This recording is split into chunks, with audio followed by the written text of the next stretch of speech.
Salut mon Alex. T'étais beau toi samedi soir, hein? Ah ouais, toi aussi. Hein. On s'est bien amusé. Hein. J'espère que vous aussi, vous avez passé un bon week-end. Bon week-end, bienvenue chez les Tontons Crypto. Voilà, on a la voix un peu. Ouais, désolé pour ça. Julien, toujours pour les fondamentaux. Et Alex, côté technique, ravi de vous revoir, de vous retrouver. Installez-vous confortablement. On va passer encore une très bonne après-midi ou soirée quand c'est que vous le regarderez. En tout cas, merci, toujours très nombreux. Oui, très nombreux, ça fait toujours plaisir. Je sais pas quoi dire. Les commentaires, merci beaucoup, ça nous donne vraiment toujours du peps. Hein. N'oubliez pas bien sûr de vous abonner, nous ça nous fait plaisir et on est mieux référencé, et puis un petit like, ça fait toujours du bien. Exactement. Hein, on va pas se le cacher. Donc qu'est-ce que tu nous racontes cette semaine? Alors le menu du jour, vous ne passerez pas, alors c'est vrai qu'on est toujours bloqué à ce 38, on passe pas, on verra bien.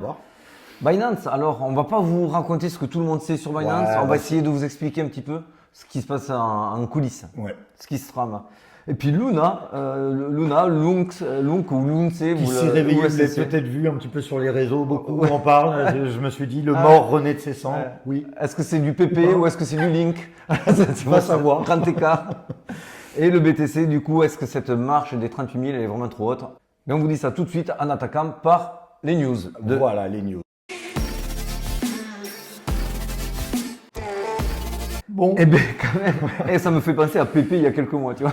Alors, vous avez dû le voir. Bon, il est en train d'essayer de repeg. On est encore loin du 1 dollar. Hein. On est à 0,06, je crois. C'est loin, mais c'est une belle performance. C'est une très belle performance. On peut le souligner. Blur qui marche très bien, Lunk forcément, etc. Et pourquoi Lunk marche si bien? Alors, il y a plusieurs éléments qui arrivent en même temps. Bon, bien sûr, Do Kwon qui serait extradé, bon, on s'en fout un petit peu, mais déjà on se dit, ça réveille l'écosystème.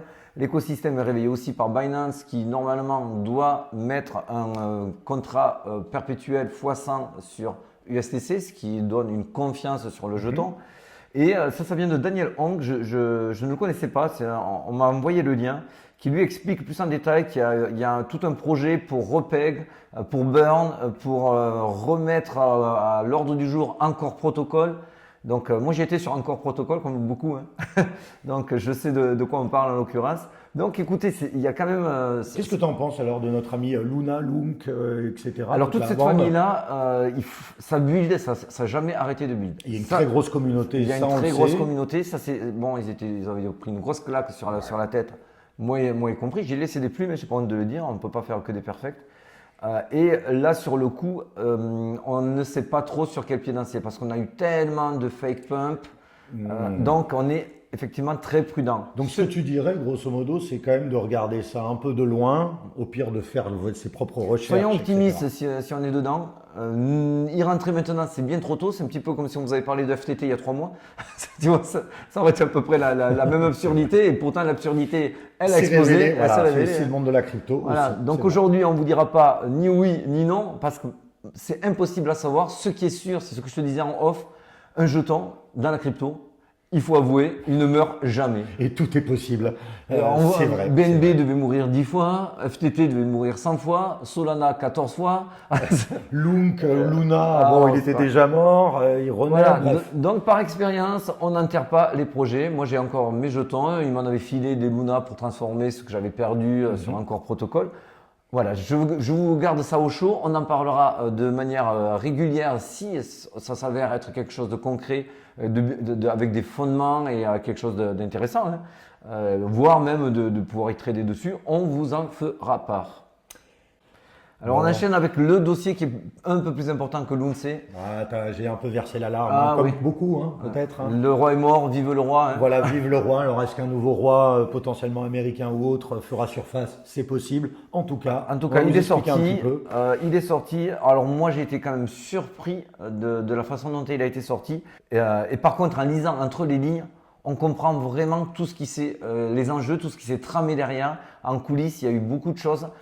On a eu un petit peu que la face visible de l'iceberg. Hein. Voilà, vous avez sûrement entendu les 4,3 milliards de dollars à payer, etc.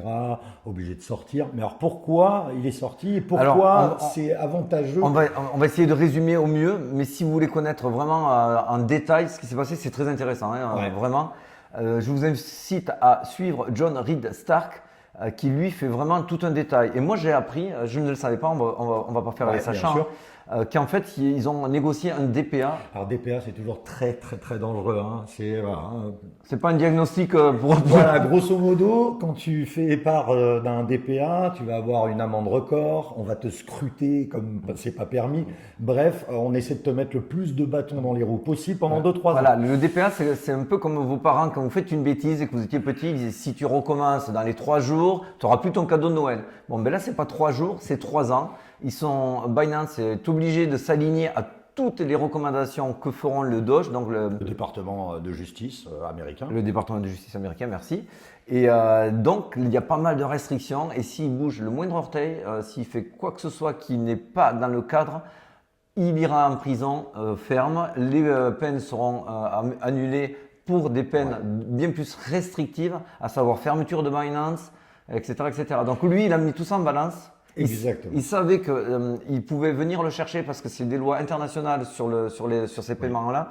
Il savait qu'il pouvait être, il était à l'abri quasiment nulle part. Donc il a donné un peu, grosso modo, il a nommé un nouveau directeur. Il s'est retiré. Parce que c'est vrai que tu dois coopérer de manière totale avec toutes les enquêtes du DOJ. Tu dois mettre des réformes importantes, etc. au sein de Binance. Bref, vous avez compris que DPA, c'est compliqué. Grosso modo, le DOJ a gagné, Binance a perdu. Il faut être honnête.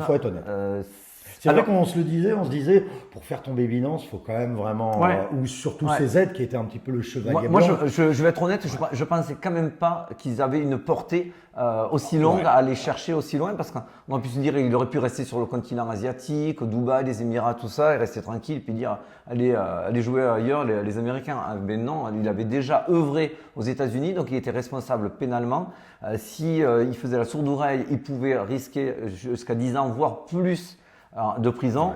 Aujourd'hui, le DOJ fait peser quand même une peine de prison. On pense qu'il peut aller en prison de manière aménagée ou pas. Ça ne pourra pas excéder, d'après les avocats, les 18 mois. C'est vrai que là, même ça se négocie et même c'est pas encore sûr à 100%. Donc là, on sent qu'il a sauvé sa peau et celle de Binance en acceptant des choses qui, pour moi, je pense, étaient à peu près inacceptables. Oui, inacceptable. Parce qu'on lui a reproché des choses qui étaient reprochables quasiment à toutes les entreprises américaines. Tout à fait.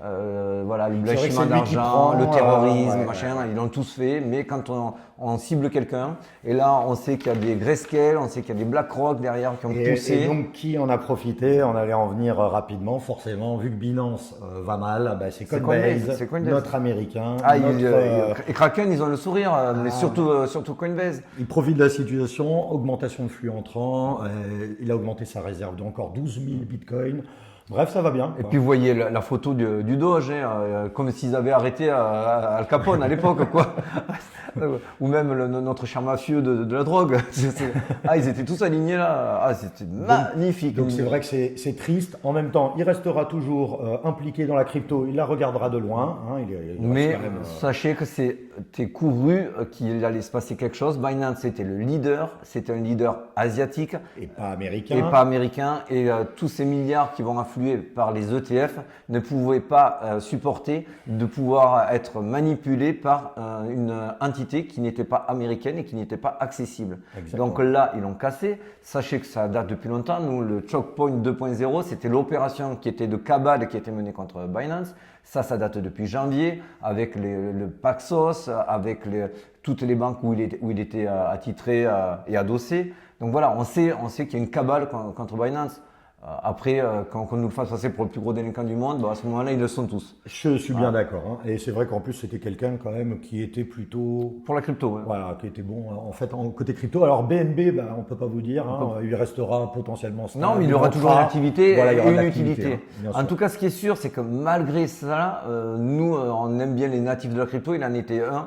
Est-ce que c'est réellement négatif pour l'écosystème? On a vu qu'il a même réagi positivement, puisqu'en fait, c'était quand même le frein pour l'adoption des ETF. Donc, il y a ce frein-là qui saute. Donc, forcément, toutes les institutions vont se dire, bon, mais cette fois-ci, on peut venir de manière à ne pas être dumpé par un Asiatique ou par une entité qu'on ne maîtrise pas. Donc, oui, finalement, c'est positif pour l'écosystème. Pour les institutionnels, donc oui. Voilà. Et d'ailleurs, récemment, la petite semaine dernière, fin de semaine, grosse discussion BlackRock, SEC et le Nasdaq pour mettre tout en œuvre. Bon, pour vous dire que l'ETF c'est imminent. C'est imminent. Voilà. Allez, on attaque très rapidement par l'analyse du Bitcoin. Allez, bon, pour ceux qui savent, on va faire court. Pour ceux qui ne savent pas, là, on vous parle de l'Overnight Reverse Repo. Le coffre-fort des États-Unis, l'argent qui est stocké chaque soir voilà. Aux États-Unis. Alors, pour faire simple et rapide, on ne veut pas voir que l'argent reste stocké et qui dort le soir au coffre-fort. Donc, on ne veut pas avoir cette courbe montée comme ça a été le cas tout ce printemps et tout cet été. On veut l'avoir en décrue.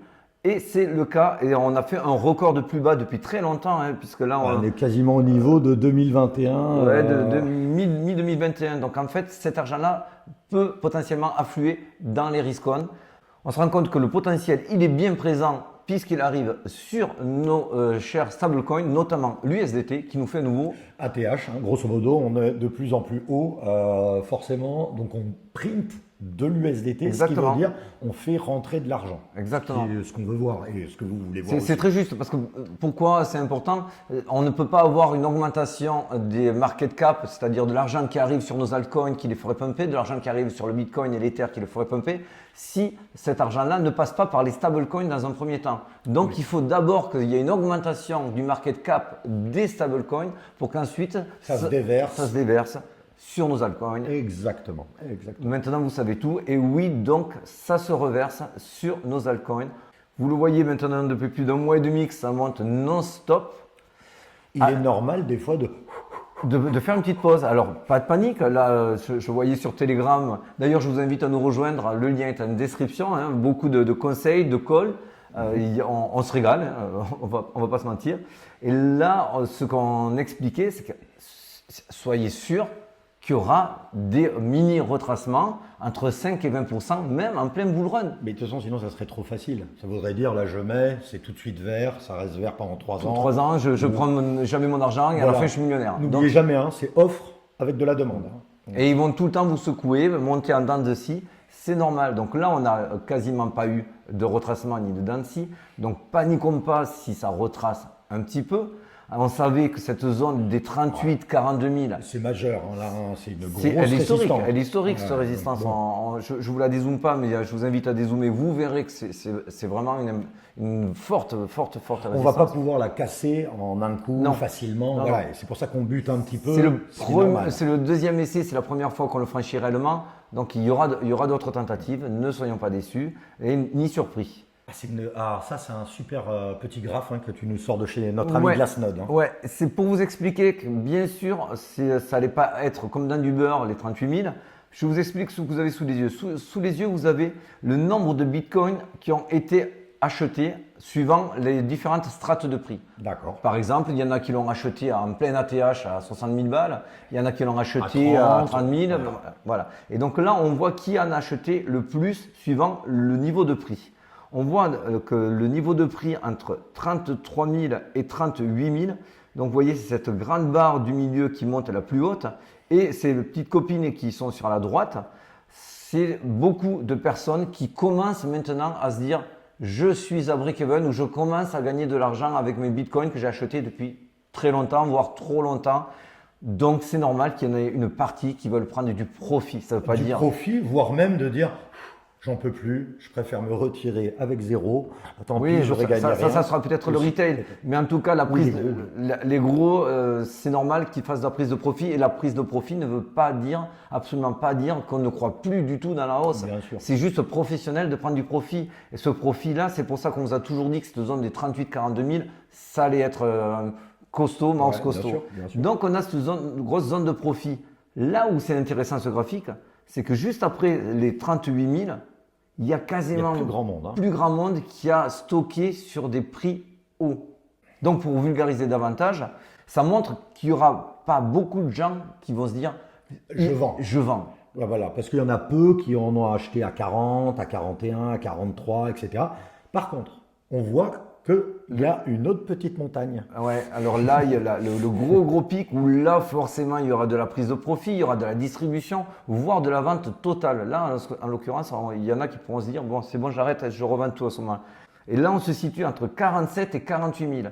Voilà, donc pour nous, dès qu'on aura digéré cette zone des 36, 38 000, on va dire, voilà. La suite sera bien plus facile à mon sens. Voilà, il y aura un mini boulevard, sauf s'il y a un piège avec les ETF. Donc tout ça, il faudra ajuster. Mais dans l'état actuel des choses, si on s'affranchit des 38 000 sans les ETF, on peut très vite monter et ça peut être très beau. Mais je vous le redis, il y aura quand même des digestions à faire sur les 38 000. Là, on est sur du daily. Chaque bougie est une journée. Forcément.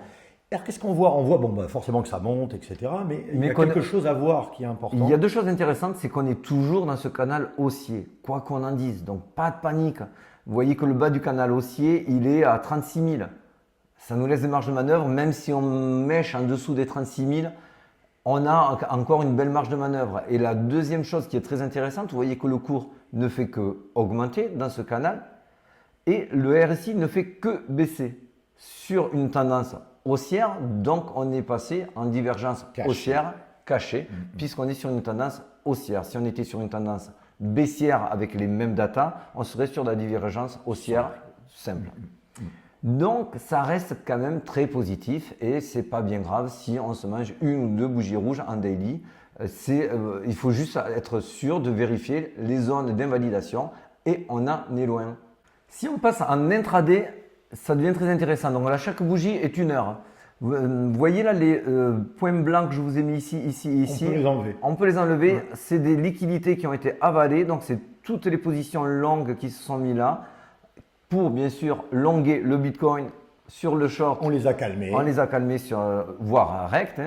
Il y aura certainement de la liquidation. On a maintenant de nouvelles liquidités à aller chercher ici et ici qui correspondent au bas du canal avec une mèche pour aller le chercher ou pas. Celle-ci, j'aimerais quand même pas qu'on la touche.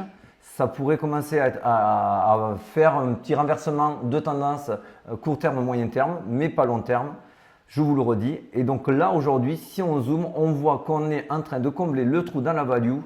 On voit qu'on a rebondi sur la zone FVG plus order block qui fait pour l'instant support, mais qui peut casser. Il n'y a pas de souci pour aller chercher cette mèche-là. On voit qu'on a une autre zone à aller chercher ici en dessous. Il n'y a pas de problème. En gros, on allait chercher des liquidités. Des liquidités. Voilà. On voit très bien qu'on en a laissé beaucoup. D'ailleurs, j'en ai oublié une de plus ici. Mais on voit qu'on a toutes ces liquidités au nord qu'on ira chercher aussi à un jour ou un autre. Ouais. Donc ne vous inquiétez pas. C'est ça qui est bien. Moi, je préfère ce mouvement dans ce sens. Alors après, c'est regarder de loin plutôt que le contraire. Voilà. Parce que le contraire, ça sent une descente. Voilà. On sait que l'un précède toujours l'autre. Voilà. Et je préfère qu'un dump précède un pump qu'un pump précède un dump. Exactement. D'ailleurs, c'est pour ça que je vous ai mis à court terme 2 scénarios possibles. Le rebond ici, comme vous le voyez, ou un petit rebond qui va un peu plus profondément dans l'order block. Il rebondit, il comble un peu plus le trou dans la value, puis rebondir, c'est une option. On peut aller plus bas et rebondir sur le bas du canal. Techniquement, c'est jouable aussi. Tout ça, en tout cas, fait partie du plan. Ne vous inquiétez pas. Les invalidations, quand elles viendront, on sera les premiers à vous le dire. Aujourd'hui, on est dans le plan. Il n'y a aucune raison de s'inquiéter. Et donc, si on regarde un petit peu plus en détail, là, on va s'intéresser à l'order flow. L'order flow, c'est suivre les flows, les mouvements. Et on se rend compte que quand le Bitcoin baisse, son cours baisse, on voit que l'open interest monte. Alors, l'open interest, c'est le nombre de personnes qui sont en levier. Exactement. Et donc, en fait, on ne veut pas voir l'open interest monter trop. Ça voudrait dire qu'il y a trop de personnes avec du levier qui viennent et qui vont complètement freiner le cours. C'est comme un élastique comptant. S'il monte trop, l'élastique lâche pour redescendre à l'extrémité. Exactement. Ouais. Donc là, on voit qu'il est en train de monter, pas suffisamment à mon sens pour qu'on arrive à avoir un balayage. On voit le funding baisse, donc ces deux mises en commun font que ça montre qu'il y a des shorts qui sont en train de se construire. Alors peut-être, comme tu disais un petit peu en off, peut-être qu'on laisse un petit peu les gens shorter, les conforter dans leur scénario. Il faut les faire croquer. Il faut qu'ils mangent un petit peu. Oui, il faut les faire croquer. Et surtout leur faire croire qu'ils sont dans le bon scénario, qu'il y a un retournement, les faire venir massivement pour après mieux les short squeeze, mieux les rect ou les liquider. Donc pour l'instant, c'est encore assez faible au niveau de l'open interest, je me répète, mais pour être bien sûr que vous ayez tout suivi. Donc on voit quand même que ça prend une hausse, on voit ici que les funding baissent, donc ils arrivent, ils reviennent, ils se disent ça y est, ça se retourne. Donc on peut s'attendre à une baisse encore un petit peu plus potentielle. Légère, mais 36 600, 36 500 pour vraiment finir de convaincre les shorters que c'est le bon scénario et peut-être avoir le short squeeze à ce moment-là. C'est pour ça que je vous ai mis sur la page d'avant 2 versions, une version où ça rebondit sur l'order block et une version où ça creuse un petit peu plus au sud. Mais ne soyez pas inquiets, aujourd'hui, nos datas n'ont pas changé, contrairement à d'autres que je vois sur YouTube. Mais moi, je ne le dirai pas. Bon. Allez, sur ce, Eh, on vous ciao souhaite les amis. une très bonne journée. Allez, ciao, bye. ciao. Ciao mon ami. Ciao, bye.